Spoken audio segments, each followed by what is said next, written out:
Hi everyone and welcome back. In this video we will be reading yet another chapter of the one and only Ivan. The Beetle. Matt gives me a new black crayon and a fresh pile of paper. It's time to work again. I smell the crayon, roll it in my hands, press the sharp point against my palm. There's nothing I love more than a new crayon. I search my domain for something to draw. What is black? I know a banana peel would work, but I've eaten them all. Nut tag is brown. My little pool is blue. The yogurt raisin I'm saving for this afternoon is white, at least on the outside. Something moves in the corner. I have a visitor. A shiny beetle has stopped by. Bugs often wander through my domain on their way to somewhere else. Hello, beetle, I say. He freezes, silent. Bugs never want to chat. The beetle's an attractive bug, with a body like a glossy nut. He's black as a starless night. That's it, I'll draw him. It's hard, making a picture of something new. I don't get the chance that often, but I try. I look at the beetle, who's being kind enough not to move. They back up my paper. I draw his body, his legs, his little antenna, his sour expression. I'm lucky. The beetle stays all day. Usually bugs don't linger when they visit. I'm beginning to wonder if he's feeling all right. Bob, who's been known to munch on bugs from time to time, offers to eat him. I tell Bob that won't be necessary. I'm just finishing my last picture when Mac returns. George and Julia are with him. Mac enters my domain and picks up a drawing. What the heck is this? He asks. Beats me what Ivan thinks he's drawing. This is a picture of nothing. A big black nothing. Julia stands outside my domain. Can I see? She asks. Mac holds up my picture to the window. Julia tilts her head. She squeezes one eye shut. Then she opens her eyes and scans my domain. I know, she exclaims. It's a beetle. See the beetle over there by Ivan's pool? Man, I just sprayed this place for bugs. Mac walks over to the beetle and lifts his foot.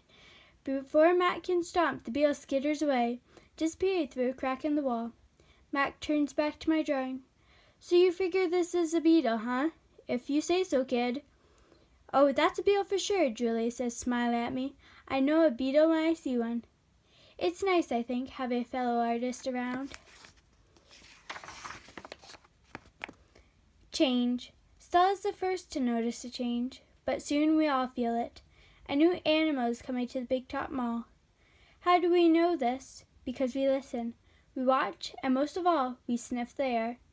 Humans always smell odd when change is in the air, like rotten meat with a hint of papaya. Guessing. Bob fears our new neighbor will be a giant cat with slitted eyes and a coiled tail, but Stella says a truck will arrive this afternoon carrying a baby elephant. How do you know? I ask. I sample the air, but all I smell is caramel corn. I love caramel corn. I can hear her, Stella says. She's crying for her mother. I listen. I hear the cars charging past. I hear the snore of the sunbears in their wired domain, but I don't hear any elephants. You're just hoping, I say. Stella closes her eyes. No, she says softly. Not hoping. Not at all. Jambo. My TV is off, so while we wait for our new neighbor, I ask Stella to tell us a story. Stella rubs her right front foot against the wall. Her foot is swollen again, an ugly deep red. If you're not feeling well, Stella, I say, you could take a nap and tell us a story later. I'm fine, she says, as she carefully shifts her weight. Tell us the Jambo story, I say. It's a favorite of mine, but I don't think Bob has ever heard it. Because she remembers everything, Stella knows many stories. I like colorful tales with black beginnings and stormy middles and cloudless blue sky endings. But any story will do. I'm not in a position to be picky. Once Once upon a time, Stella begins, there was a human boy. He was visiting a gorilla family at a place called a zoo. What's a zoo? Bob asks. He's a street smart dog, but there's much he hasn't seen. A good zoo, Stella says, is a large domain, a wild cage, a safe place to be. It has room to roam and humans who don't hurt. She pauses, considering her words. A good zoo is how humans make amends. Stella moves a bit, groaning softly. The boy stood on a wall, she continues, watching, pointing, but he lost his balance and fell into the wild cage. Humans are clumsy, I interrupt. If only they would knuckle walk, they wouldn't topple so often. Stella nods. A good point, Ivan. In any case, the boy lay in a motionless heap, while the humans gasped and cried. The silverback, whose name was Jambo, examined the boy, as was his duty, while his troop watched from a safe distance. Jambo stroked the child gently. He smelled the boy's pain, and then he stood watch. When the boy awoke, the humans cried out, "Stay still, don't move," because they were certain, humans are always certain about things, that Jambo would crush the boy's life from him.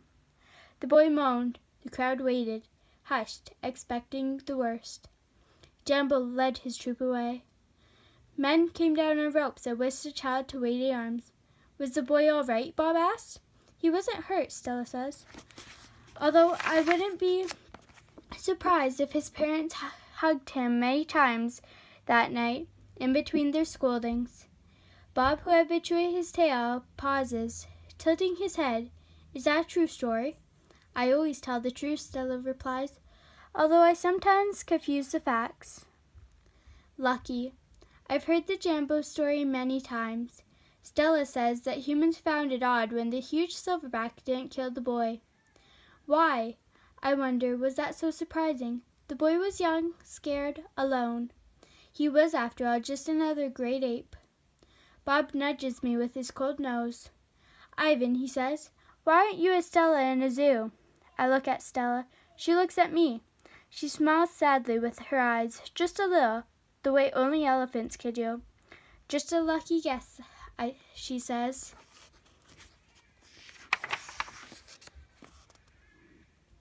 Arrival. The new neighbor arrives after the 4 o'clock show. When the truck comes lumbering toward the parking lot, Bob scampers over to inform us. Bob always knows what's happening. He's a useful friend to have, especially when you can't leave your domain. With a groan, Mac lifts the sliding metal door near the food court, the place where deliveries are made.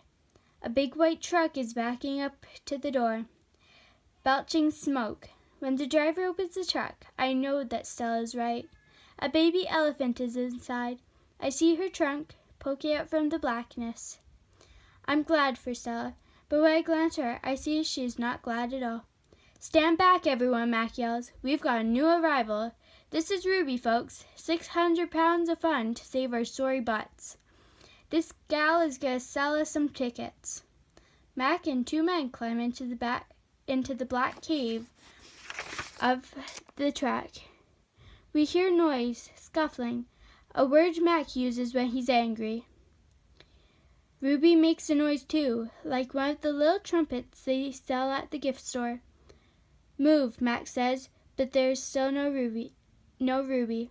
Move, he says again. We haven't got all day. Inside her domain, Stella paces as much as she's able. 2 steps one way, 2 steps the other. She slaps her trunk against rusty metal bars. She grumbles. Stella, I ask, did you hear the baby? Stella mutters something under her breath, a word she uses when she's angry. Relax, Stella, I say. It will be okay. Ivan, Stella says, it will never, ever be okay. And I know enough to stop talking. Thanks for watching, everyone, and keep watching and stay tuned for the next chapter.